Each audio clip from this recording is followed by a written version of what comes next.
السلام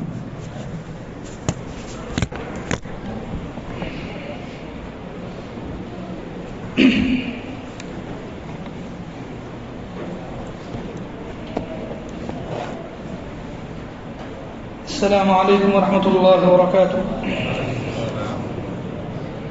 الحمد للہ رب العالمین والصلاة والسلام على اشرف الانبیاء والمرسلین وعلى آلہ وصحبہ اجمعین وعلى من تبعهم بإحسان الى یوم الدین. اما بعد. اعوذ باللہ من الشیطان الرجیم. بسم اللہ الرحمن الرحیم.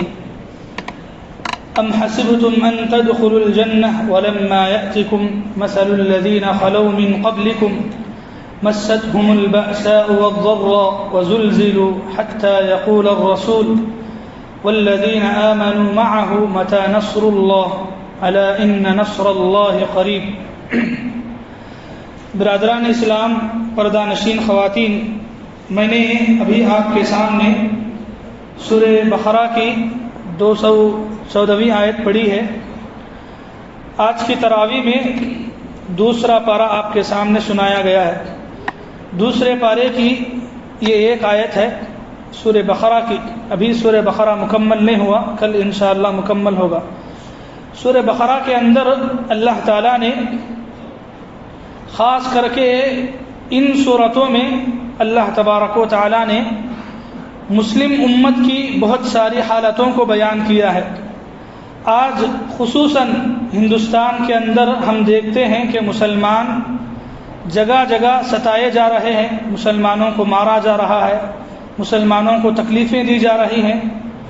نہ صرف ہندوستان میں بلکہ ہندوستان کے علاوہ اور بھی دنیا کے دوسرے ملکوں میں اور کنٹریز کے اندر بھی مسلمانوں کو نشانہ بنایا جا رہا ہے.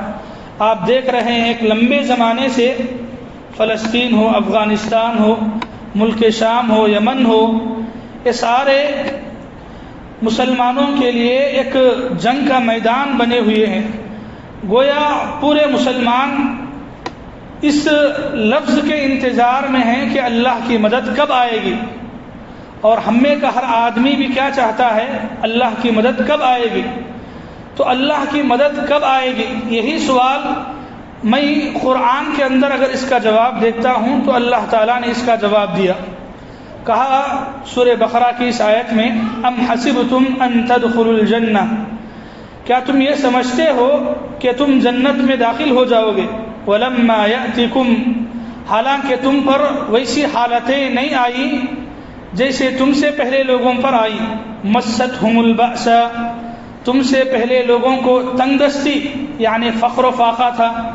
والبأساء والضراء، ان کو تکلیفیں دی گئی. وزلزلوا، تم سے پہلے ایمان لانے والے لوگوں کو، اس سے پہلے کی قوموں کو اتنا ایمان لانے کی وجہ سے تکلیفیں دی گئی. قرآن نے کہا وزلزلوا، زلزلہ جانتے نا آپ، تو وہی لفظ یہاں استعمال کیا گیا. کہا وزلزلوا، ان کو جھنجھوڑ دیا گیا، ہلا کے رکھ دیا گیا ایمان لانے کی وجہ سے. حتی یقول الرسول، یہاں تک کہ ہر زمانے کے رسول، والذین آمنوا معہ، اور اس رسول پر جتنے لوگ ایمان لے آئے وہ سب ایک ساتھ زبان سے کہہ رہے تھے متی نصر اللہ، اللہ کی مدد کب آئے گی. تو اللہ نے کہا الا ان نصر اللہ قریب، کہ لوگوں یاد رکھو اللہ کی مدد بہت قریب ہے، اللہ کی مدد بہت قریب ہے. اس آیت میں اللہ تعالیٰ نے فرمایا کہ تم پر ویسی حالتیں آئیں گی جیسی حالتیں تم سے پہلے لوگوں پر آئی. یہ آیت کی تفسیر میں ایک حدیث ہے، جو حدیث آپ سنیں گے تو آپ کو بات اور اچھے طریقے سے سمجھ میں آئے گی. حضرت خباب بن ارت رضی اللہ عنہ بیان کرتے ہیں، صحیح بخاری کی روایت ہے، حدیث نمبر 3612 ہے. حضرت خباب کہتے ہیں کہ ہم چند صحابہ اللہ کے نبی کے پاس گئے، اور اس وقت اللہ کے نبی کعبۃ اللہ سے ٹیک لگا کے بیٹھے تھے. آپ ایک چادر اوڑھے ہوئے تھے اور کعبۃ اللہ کے ساتھ ٹیک لگا کے بیٹھے تھے. اللہ کے نبی کے پاس جاتے ہیں اور جا کر صحابہ کہتے ہیں آپ کو یاد رہے کہ یہ وہ زمانہ ہے جس وقت مکے کے اندر مسلمانوں کو حد سے زیادہ ستایا جا رہا ہے. تو ایسے موقع پہ ایسے کٹھن حالات میں اللہ کے نبی کے پاس جا کے اللہ کے نبی سے کہتے ہیں، کیا کہتے ہیں؟ الا تدعوننا، اے اللہ کے نبی ہم پر اتنی تکلیفیں آ رہی ہیں، آپ دیکھ رہے ہیں کہ آپ ہمارے لیے دعا نہیں کریں گے، آپ اللہ سے مدد نہیں مانگیں گے، آپ اللہ سے مدد مانگیے، آپ اللہ سے دعا کیجئے۔ اللہ کے نبی صلی اللہ علیہ وسلم نے فرمایا الا ان ممن كان الرجل في من قبلكم، کہ لوگوں تمہاری حالت ابھی تم کو تکلیفیں دینا شروع ہوئی کہ نہیں؟ تم میرے پاس آ کر مدد مانگ رہے ہو۔ تم سے پہلے جو لوگ ایمان لے آئے، ایمان لانے کی وجہ سے ان کو تکلیفیں دینے کے لیے زمین کھودی جاتی، زمین میں گڑھا بنایا جاتا، اور اس گڑھے میں اس ایمان والے بندے کو آدھا گاڑ دیا جاتا، اس کو تکلیفیں دی جاتی، یہاں تک کہ ایک بڑا آرا لے کر اس کے سر سے 2 ٹکڑے کر دیے جاتے، اس کے سر کے 2 ٹکڑے کر دیے جاتے، اور وہ زمین میں پیروں تک نہیں ہلا سکتا تھا۔ ایسی خطرناک آزمائش میں وہ تڑپ کے مر جاتا۔ اس سے پہلے کے لوگوں کو جو ایمان لے آئے ان کی حالت یہ تھی، کیا تمہاری یہ حالت ہوئی؟ تمہاری یہ حالت ہوئی؟ تو کہا نہیں، ہماری ایسی حالت نہیں ہوئی۔ تو تم سے پہلے لوگوں کو اتنا ہی نہیں، اسی حدیث میں آگے اللہ کے نبی نے فرمایا تم سے پہلے لوگوں کو یہ عذاب بھی دیا گیا، کس وجہ سے؟ ایمان لانے کی وجہ سے۔ جو لوہے کی بڑی بڑی سلاخیں ہوتی ہیں، کڈیاں، وہ کڈیوں کو ان کے چمڑوں میں گھسیڑ کر کے ان کو ٹانگ دیا جاتا اوپر سے، جیسے آپ آج دیکھتے ہیں مرغیوں کو ٹانگا جاتا ہے، تو ویسے ایمان والوں کو ٹانگ دیا جاتا، زندہ ٹانگ دیا جاتا، اور ایمان لانے کی پاداش میں ان کو اتنی تکلیفیں دی گئی، اور تم آ گئے ہو کہ ہم کو تکلیف ہو رہی ہے، ہمارے لیے دعا کرو۔ تو اللہ کے نبی صلی اللہ علیہ وسلم نے آخری جملہ حدیث میں کہا، آخری جملہ حدیث کا، انکم ستعجلون، کہ تم بہت جلدی کر رہے ہو، تم بہت جلدی مدد مانگنے کے لیے آ گئے ہو۔ اللہ اکبر۔ میرے بھائیوں، صحابہ کرام یہ جس وقت آ کر اللہ کے نبی سے درخواست کر رہے ہیں دعا کی، یہ کوئی معمولی حالت نہیں، لکڑیاں لے کے مارے آگے اللہ کے نبی کے پاس، ایسا نہیں ہے۔ یہ وہ واقعہ ہے جب اس سے پہلے بلال کو مارا گیا، سمیہ کو شہید کیا گیا، یہ پورے واقعات ہونے کے بعد کا یہ واقعہ ہے۔ اللہ کے نبی پھر کہہ رہے ہیں کہ نہیں، تم پر ایسی آزمائشیں، ایسی حالتیں ضرور آئیں گی۔ تو میرے مسلمان بھائیوں، آج بھی مسلمانوں پر تکلیفیں ہیں، لیکن سوال یہ ہے کہ کیا دین کی بنیاد پہ اتنا زیادہ ستایا جا رہا ہے؟ اتنا زیادہ جتنا کہ اس سے پہلے لوگوں کو ستایا گیا؟ تو اللہ تعالیٰ نے کہا الا ان نصر اللہ قریب، اللہ کی مدد بہت قریب ہے، لیکن وہ قریب کب ہے؟ اس سے پہلے ایک مرحلہ ہے۔ کیا؟ اللہ نے اسی سورہ میں ایک دوسری جگہ فرمایا وَلَنَبْلُوَنَّكُمْ بِشَيْءٍ مِّنَ الْخَوْفِ، اللہ نے کہا سورہ بقرہ کی آیت نمبر 155 میں، ہم تم کو آزمائیں گے۔ یہ ایمان والوں سے کہا جا رہا ہے، ہم تم کو آزمائیں گے۔ کیسے؟ بِشَيْءٍ مِّنَ الْخَوْفِ، خوف سے، ڈر ہے، دشمن کا ڈر، مسلمانوں کو اب مارا جائے گا، مسلمانوں کو کاٹا جائے گا، وہ آئے گا، یہ مودی آئے گا، وہ کاٹ دے گا، وہ مار دے گا، یہ ایک ڈر، اور یہ ڈر سے آزمایا جائے گا۔ یہ اللہ نے اپنے پہلے 1400 سال پہلے ہی قرآن میں اللہ نے کہا کہ تم کو ڈر کی وجہ سے آزمایا جائے گا۔ والجوع، بھوک سے، بھوک مری، فقر و فاقہ، غریبی، اللہ نے کہا اس سے بھی آزمایا جائے گا۔ وَنَقْصٍ مِّنَ الْأَمْوَالِ، تمہارے مال کو تم سے چھین لیا جائے گا، مال کے ذریعے سے آزمایا جائے گا۔ وَالثَّمَرَاتِ، اللہ نے کہا کہ جانوں کے ذریعے سے آزمایا جائے گا، پھلوں کے ذریعے سے آزمایا جائے گا۔ تو اللہ نے کہا کہ تم کو آزمایا جائے گا۔ اب سوال یہ ہے کہ جب ہم ایمان لا چکے ہیں تو پھر آزمائش کیوں ہے؟ جب ہم کلمہ پڑھ لیے تو پھر اللہ تعالیٰ یہ آزمائشیں، یہ تکلیفیں، یہ مار یہ سب مسلمانوں کے لیے ہی کیوں ہیں؟ تو آپ کو یاد رہے کہ یہ مسلمانوں کے لیے ہی ہوں گے، کافروں کے لیے نہیں۔ کافروں کے لیے تو دنیا عیش ہے۔ آپ حدیث نہیں سنے؟ الدنیا سجن المؤمن وجنت الکافر، کہ دنیا مومن کے لیے کیا ہے؟ قید خانہ ہے، اور کافر کے لیے جنت ہے تو قید خانے میں کیا کرتے ہیں؟ مزیدار کھانے دیتے ہیں، اے سی کی روم میں سلاتے ہیں آپ کو، بغیر کچھ تکلیف دیے بٹھاتے ہیں، پوچھ تاچھ نہیں کرتے ہیں آپ سے۔ تو اللہ نے کہا کہ یہ دنیا ایک مومن کے لیے قید خانہ ہے اور کافر کے لیے جنت ہے۔ یہ دنیا تو کافروں کے لیے ہی بنائی گئی ہے، تو ان کو آرام ملے گا، ان کو طاقت ملے گی، ان کو قوت ملے گی، حکومت، سب کچھ ملے گی۔ لیکن سوال یہ ہے کہ تم کیا کرو گے؟ تمہارا ایمان کس حالت میں ہوگا؟ تم اپنے ایمان کو کیسے جانچو گے؟ تو اللہ نے کہا کہ ایمان لانے کے بعد آزمائش ہونا ضروری ہے۔ کیوں ضروری میرے بھائی؟ اگر آزمائش نہ ہوتی تو مومن اور منافق کا فرق معلوم ہوتا؟ اللہ تعالیٰ صرف اس وجہ سے کہ بھائی میں کلمہ پڑھ لیا، اگر چھوڑ دیے تو پورے ابو جہل بھی کلمہ پڑھتا، ابو جہل بھی کلمہ پڑھتا۔ کیوں؟ اسے معلوم کلمہ پڑھ کے اگر بچ جانا ہے تو میں بھی بچ جاؤں گا، لیکن بچنا ہے نہیں۔ کلمہ پڑھنے کے بعد اور آزمائش ہوگی، اپنا سب کچھ اللہ کے لیے کرنا پڑے گا، پوری عبادتیں اللہ کے لیے کرنا پڑے گا، اور یہ بہت بڑا کٹھن مرحلہ ہے۔ تو ایمان لانے کے بعد آزمائش، امتحان بہت ضروری ہے، ضروری ہے۔ اگر یہ امتحان نہیں ہوگا تو پھر مومن نہیں ہوگا، منافق نہیں ہوگا۔ تو اللہ کے نبی کے زمانے میں منافق نکل کے کیوں آئے؟ اسی وجہ سے ان کو کلمہ پڑھنا آسان تھا۔ عشاء کی نماز میں آؤ، فجر کی نماز میں آؤ، نہیں آتے تھے۔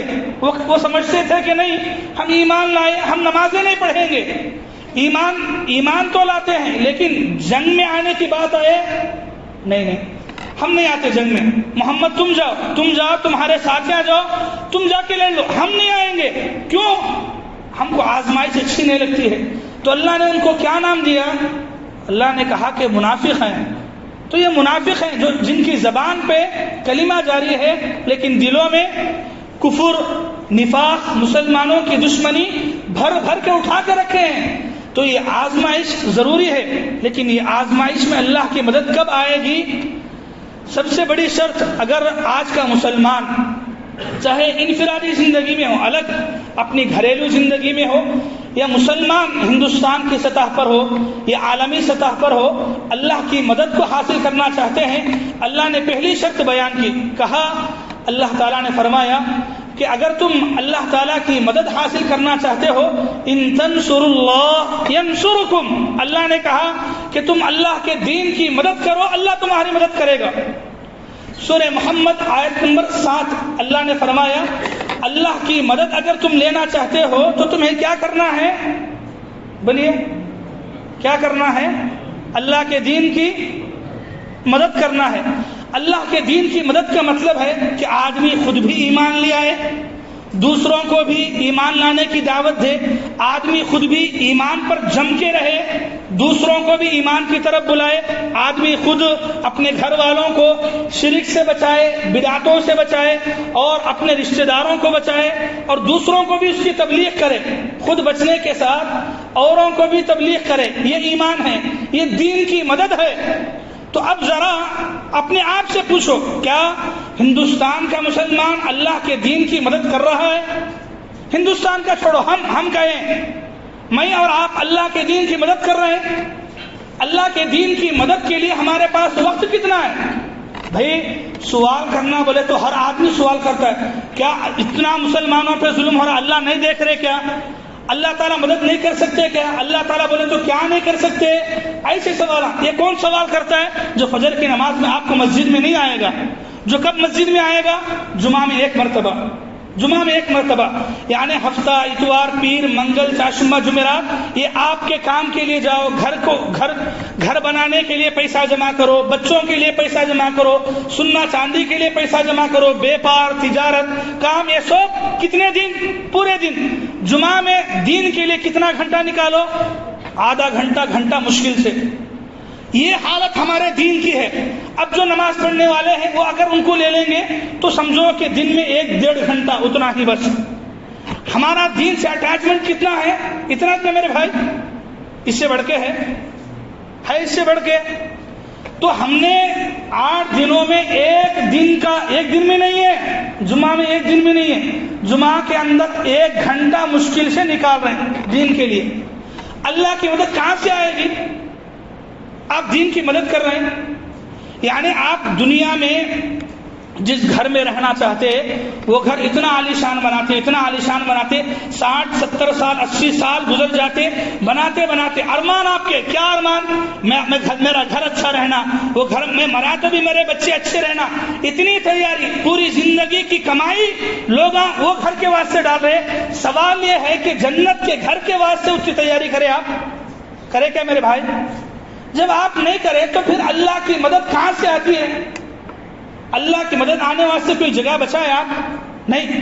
اگر واقعی معنوں میں آپ دین کی مدد کریں گے، اپنے ایمان کو صحیح کریں گے، ایمان کسے بولتے ہیں؟ جس میں شرک کی ملاوٹ نہ ہو۔ آج کا مسلمان ہے ایسا کہ اس کے ایمان کے اندر کیسی شرک کی ملاوٹ نہیں۔ مسجد میں آیا، نماز پڑھنے کے لیے آیا تو اللہ اکبر بول رہا ہے، اللہ بڑا بول رہا ہے، باہر چلے گیا، ماں ابو زبانی سے بڑھ کو کون بڑا نہیں بولتا ہے۔ مسجد میں آیا، اللہ میرے کو اولاد دے بولتا ہے، باہر گیا درگاہ کے جھکتا ہے، لڑتا ہے، ہاں سے ہاں تک جاتا ہے، وہ کاٹتا ہے، یہ اڑاتا ہے، وہ سب پتھر۔ یہ کون ہے؟ یہ مسلمان ہے۔ تو یہ ایمان ہمارے دلوں میں رکھ کے اللہ کی مدد آ سکتی ہے ہمارے اوپر؟ آ سکتی ہے؟ کہاں سے آ سکتی میرے بھائی؟ اللہ نے اسی کو ذکر کیا سورہ یوسف 13ویں پارے میں۔ اللہ نے فرمایا وَمَا يُؤْمِنُ أَكْثَرُهُمْ بِاللَّهِ، یہ مسلمانوں میں سے بہت سارے اللہ پر ایمان تو رکھنے کی بات کرتے ہیں، اِلَّا وَهُمْ مُشْرِكُونَ، حالت یہ ہے کہ وہ مشرک ہیں۔ دل پہ لگ رہی ہے کہ زبان سے تو بول رہے ہیں کہ ہم اللہ پہ ایمان رکھنے والے ہیں، لیکن حالت کیا ہے؟ مشرک ہیں، شرک میں ڈوبے ہوئے ہیں۔ تو پھر اللہ کی مدد کہاں سے آئے گی؟ اللہ کی مدد آنے کا کوئی راستہ ہم چھوڑے ہی نہیں۔ اور پھر ایک اور مشہور آیت جو آج کی تراویح میں پڑھی گئی، سورہ بقرہ آیت نمبر 150 میں مشہور آیت ہے۔ اللہ کی مدد کیسے آئے گی؟ اللہ نے فرمایا یا ایھا الذین آمنوا استعینوا، پڑھیے، آمنوا استعینوا بالصبر والصلاۃ، کہا اے وہ لوگوں جو ایمان لائے ہو اللہ کی مدد حاصل کرو۔ کیسے؟ صبر کے ذریعے سے، نماز۔ اللہ کی مدد تم حاصل کرنا چاہ رہے ہو تو کیا کرو؟ صبر کسے بولتے ہیں؟ دین کی بنیاد پہ آپ کو آزمایا جائے، آپ کی زندگی میں تکلیف آئے، آپ صبر کرنا ہے، ثابت قدمی کے ساتھ ٹہرنا ہے ثابت قدمی ہے دین پہ، وہ ثابت قدمی۔ میری زندگی میں تکلیفیں بلائیں کچھ بھی آ جائیں، میں ایمان سے نہیں ہٹنا ہے۔ کیا بول رہی مول صاحب؟ وہ خالی مسجد کے اندر ہی وہ صبر، وہ ایمان پہ، یہ صرف یہاں پر ہی، اس سے ہٹ کے نکل گئے، ہمارا بھروسہ، ہمارا ایمان اتنا کمزور ہو چکا ہے۔ کون تو بابا کے یہ ایک تعویذ لپٹ کے رکھ کے گلے میں ڈال لے بولے تو پہلے ڈالتے، کئی کو ہمارا ایمان کس میں ہے؟ اس میں ہے، ہمارا ایمان بڑھ گیا ہے۔ تو اتنے شرک کی ملاوٹ ہو کے نہ دین پہ آپ کی ثابت قدمی ہے۔ ایک تو ایک پہلا ایمان، صحیح ایمان، دوسرا اللہ نے کہا استعینوا بالصبر، تیسرا اللہ نے کہا نماز۔ یہ تین کے ذریعے سے اللہ کی مدد تم حاصل کر سکتے ہو۔ میرے بھائیوں، ایسی آیتیں بہت ساری ہیں، میں تراویح میں جتنی پڑھا 3-4 آیتیں آپ کے سامنے رکھا۔ اب آؤ اللہ کے نبی کی زندگی کی طرف۔ اللہ کے نبی کی زندگی میں ہم دیکھتے ہیں کہ اللہ تعالیٰ نبی کی زندگی میں، نبی کے صحابہ کی زندگی میں تکلیفیں آئیں تو اللہ کی مدد کب آتی ہے؟ تکلیفیں کب دی؟ تکلیفیں دینا کب سٹارٹ کرے؟ اللہ کی مدد کب آتی ہے؟ اللہ کے نبی مکے میں مسلمانوں کو دعوت کا کام کرنے کے لیے کہے مسلمان، تکلیف دی گئی۔ اللہ کے نبی بننے کے بعد مکے میں کتنے سال رہے؟ 13 سال 13 سال رہے مکے میں نبی بننے کے بعد۔ 13 سال کی زندگی میں آپ کو کہیں ایسی کوئی دلیل، کوئی واقعہ ملتا ہے کہ اللہ تعالیٰ فوراً فرشتوں کو بھیج کے مدد کیے ہوں؟ کہیں پر ملتا ہے آپ کو؟ نہیں۔ جبکہ حالت کیا ہے مکے کے اندر؟ بلال کو چلتی گرم ریت پہ لٹا کے تکلیفیں دی جا رہی، خباب بن ارد کو سولی پہ لٹکا کے نیچے سے دھواں دیا جا رہا ہے، حضرت سمیہ رضی اللہ عنہا کو تکلیفیں دی جا رہی، حضرت ابو جہل ان کی شرمگاہ میں نیزہ مار کے ان کو شہید کرتا ہے۔ ایسی تکلیفیں، اللہ کی مدد آئی۔ مکے میں اللہ کے نبی کو ستایا گیا، خود اللہ کے نبی کو سجدے میں تھے، سجدے میں لوگ نہیں بخشے۔ اللہ کے نبی مکے سے بیزار ہو گئے، مکے والوں سے گئے کہاں؟ طائف، وہاں مدد آئی اللہ کی، مدد آئی اللہ کی۔ یہ دین کا کام کرنے والے، یہ دین پہ جم کے رہنے والے کون ہیں؟ یہ نبی ہیں، نبی کے صحابہ ہیں، لیکن مدد آئی نہیں آئی۔ مدد کہاں آتی ہے؟ آپ دیکھیں مدنی زندگی میں، یعنی مکے کے 13 سال کی زندگی میں دعوت تبلیغ کا کام کیا گیا، پھر جب مدد آتی ہے کب؟ تب۔ اب سوال یہ ہے کہ جب دین پہ اتنا جم کے تھی تو 13 سال میں مدد کیوں نہیں آئی؟ قرآن میں اللہ نے اور جواب دیا، سورہ محمد آیت نمبر 4 اللہ فرماتے ہیں وَلَوْ شَاءَ اللَّهُ، اگر اللہ چاہتے لَانْتَصَرَ مِنْهُمْ، تمہاری مدد کر سکتے تھے، وَلَكِنْ نہیں، اللہ مدد نہیں کرے، کیوں؟ لِيَبْلُوَ بَعْضَكُمْ بِبَعْضٍ، تاکہ اللہ چاہتے ہیں کہ کافر اور مومنوں کے درمیان جب گھمسان لڑائی ہو، جب ان کے ساتھ ہمارا پالا پڑے، مقابلہ ہو، تو تب ان میں منافق کون ہے، مومن کون ہے، جب کھرا کھوٹا فرق آئے گا تب مدد آئے گی۔ اب مدینہ آؤ، مدینے کے اندر منافق نکل کے آئے، منافق نکل کے آئے، پھر جنگ بدر ہوئی، مسلمانوں کی پہلی جنگ مسلمان اور کافروں کے بیچ میں۔ اب دیکھو مکے کے 13 سال کی زندگی ہو گئی، مدینے کے اندر اللہ کے نبی آئے، پہلی جنگ ہے جنگ بدر۔ اللہ کے نبی صلی اللہ علیہ وسلم اور مسلمانوں کی مدد کس طریقے سے آئے، آپ سن کے حیران ہو جائیں گے۔ وہی سے طریقے سے اللہ کی مدد آئی۔ آپ دیکھیں گے سیرت کی کتابوں میں اللہ کے نبی کی زندگی پر جو کتابیں لکھی گئی، جیسے مثال کے طور پہ الرحیق المختوم ایک کتاب ہے اردو میں، وہ کتاب کے اندر ایک لمبا واقعہ ہے پورا، آپ دیکھنا چاہیں تو پیج نمبر 297 298 299، یہ 3 پیج کے اندر یہ واقعہ ہے۔ واقعہ کیا ہے؟ اللہ کے نبی صلی اللہ علیہ وسلم پوری کوشش کرنے کے بعد جنگ بدر میں میدان میں اللہ کے نبی ٹھہرے ہیں، اور میدان میں ٹھہر کے اللہ کے نبی صلی اللہ علیہ وسلم دعا کرتے ہیں، اللہم ان تہلک هذه العصابہ فلن تعبد ابدا، اے اللہ آج اس زمین پر تیری عبادت کرنے والے اتنے ہی ہیں، یہ 313، یہ مٹھی بھر انسان ہیں، اگر یہ ہلاک ہو جائیں، مارے جائیں تو زمین پہ تیری عبادت کرنے والا کوئی نہیں بچے گا، کوئی نہیں بچے گا۔ اللہ کے نبی دعا کیے اور جنگ شروع ہوئی، تو جنگ کے اندر حالت یہ تھی، اللہ تعالیٰ کی مدد ایسے آئی، اللہ کے نبی صلی اللہ علیہ وسلم اپنا جو ٹینٹ ہے وہ ٹینٹ کے اندر بیٹھے ہوئے تھے، فوراً اللہ کے نبی باہر آئے، اور باہر آ کے اللہ کے نبی نے سب سے پہلے ابو بکر سے کہا، ابو بکر خوش ہو جاؤ، تمہاری مدد کے لیے فرشتے آ رہے ہیں، ابو بکر خوش ہو جاؤ، تمہاری مدد کے لیے جبرائیل علیہ السلام اپنے گھوڑے کی لگام پکڑ کے آ رہے ہیں، اور وہ فرشتوں کی ایک جماعت لے کے آ رہے ہیں۔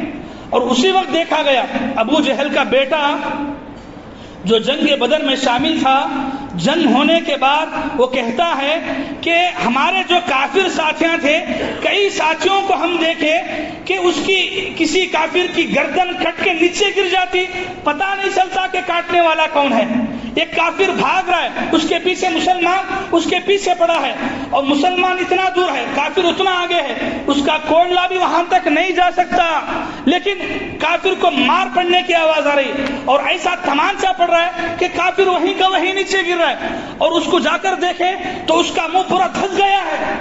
مارنے والا کون ہے؟ یہ انسان نہیں ہے، یہ صحابہ نہیں ہے، یہ کون ہے؟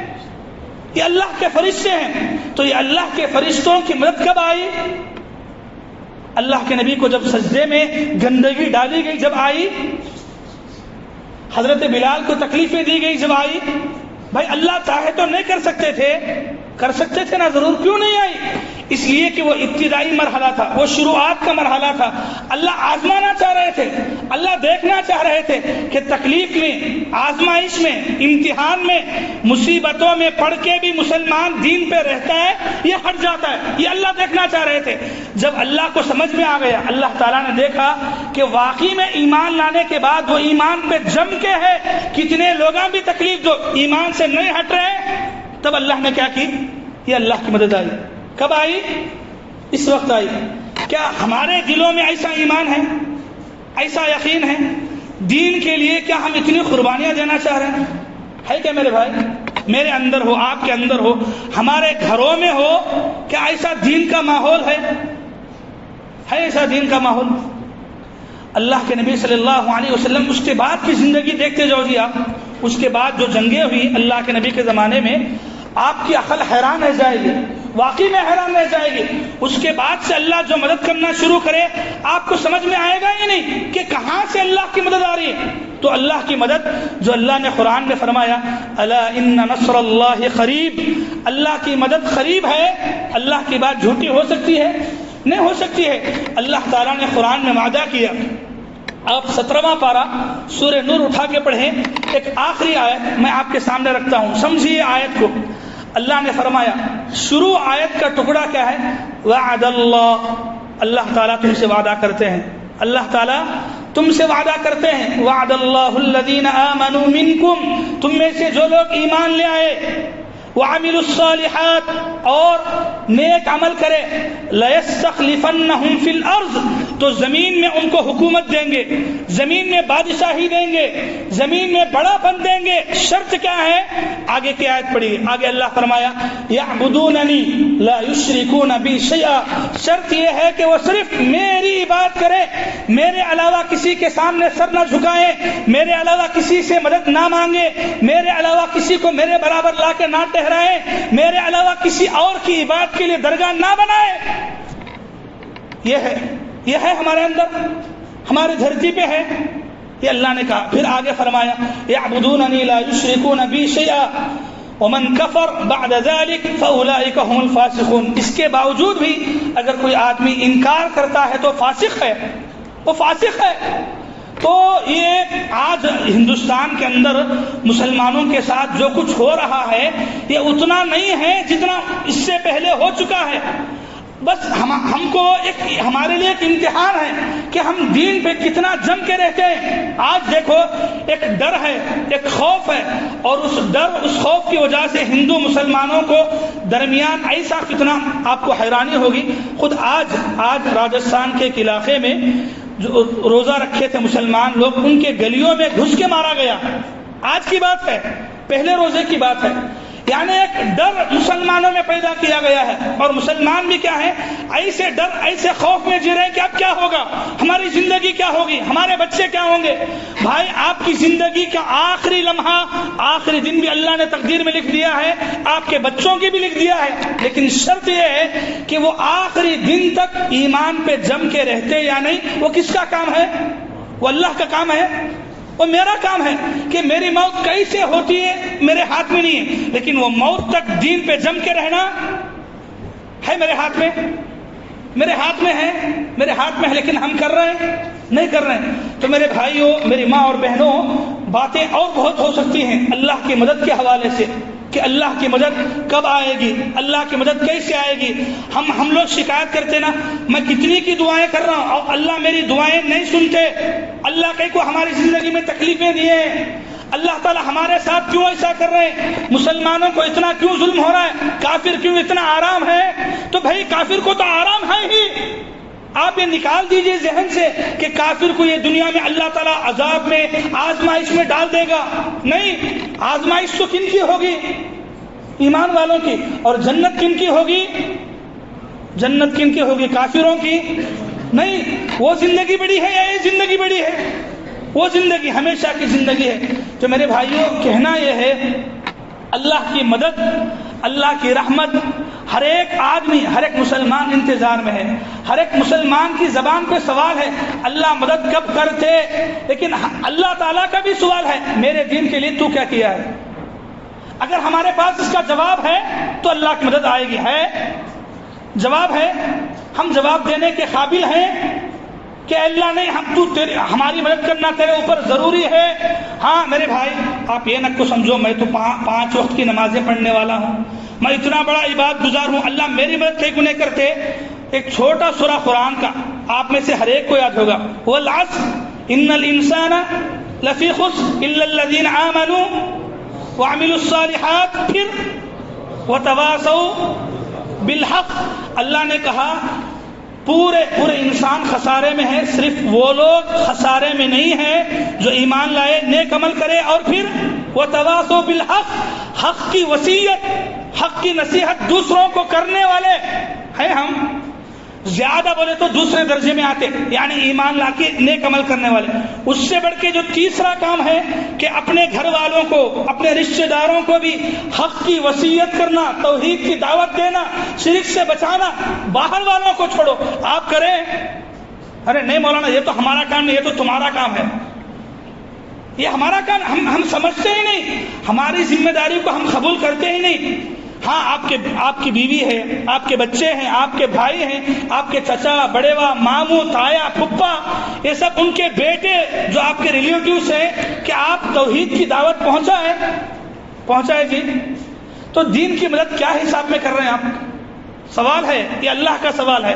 ان تنصروا اللہ، اللہ نے ایک آیت میں اللہ کی مدد کا پورا جواب دیا کہ اگر تم اللہ کے دین کی مدد کرو گے اللہ کی مدد بھی۔ تو اب ہم کو کیا کرنا ہے؟ اللہ کے دین کی مدد کرنا ہے۔ اللہ کے دین کی مدد خود دین پر عمل کرتے ہوئے، خود دین پر ثابت قدمی رہتے ہوئے، اور پھر دوسروں کو اس کی طرف بلاتے ہوئے کرنا ہے۔ جب یہ ہماری زندگی میں آئے گا، اللہ کی مدد کیسے بھی آئے گی۔ فرشتے اس زمانے میں نہیں، اگر ہمارا ایمان، اگر ہماری ثابت قدمی، اگر ہمارا ایمان ویسا رہا، وہ زمانے میں نہیں، آج کے زمانے میں بھی اللہ تعالیٰ فرشتوں کے ذریعے سے مدد کر سکتے ہیں۔ شرط یہ ہے اس درجے کا ایمان ہو، اس درجے کا عمل ہو، اس درجے کی پابندی ہو۔ تو بہرحال میرے بھائیوں، یہ اس درس کا خلاصہ ہے۔ اللہ تعالیٰ نے جنت کے لیے کہا ہے کہ کیا تم سمجھتے ہو کہ جنت تم کو ایسے ہی مل جائے گی؟ اس سے پہلے لوگوں کو ایمان کے بعد جتنا آزمایا گیا، جتنی تکلیفیں دی گئی، جتنا ستایا گیا، اس کا ایک حصہ بھی تمہارے ساتھ نہیں ہوا ہے، اور تم سمجھتے یہ ہو کہ ہم ایسے ہی جنت میں جائیں گے۔ تو نہیں، ایسا تو نہیں ہونے والا ہے۔ تم کو آزمایا جائے گا، امتحان ہر حساب سے۔ ایک کو مال کم کر کے غریبی کے ذریعے سے، ایک کو اولاد کو چھین کر کے، ایک کو شرک کے ذریعے سے، ایک کو ایمان کے ذریعے سے، ایک کو اتنا بزی رکھ کے کہ وہ نماز تک نہیں پڑھ سکتا۔ یہ بھی آزمائش، سمجھ رہے ہیں آپ؟ یہ بھی آزمائش ہے۔ اگر لوگ بڑے فخر سے بولتے ہیں نہیں میرے کو اتنا بزی ہوں نماز پڑھنے نہیں ملتا، یہ بھی آزمائش جی، یہ امتحان ہے آپ کے لیے کہ اتنے بزی شیڈول میں بھی آپ نماز کے لیے وقت نکالتے یا نہیں نکالتے۔ لوگ بڑے فخر سے بولتے ہیں۔ تو یہ ایسی کتنی کی آزمائشیں ہیں، اور ہر ایک کی الگ الگ آزمائش ہے۔ تو ہر ایک امتحان میں، آزمائش میں دین پر ثابت قدم رہنا ایک مسلمان کی پہچان ہے۔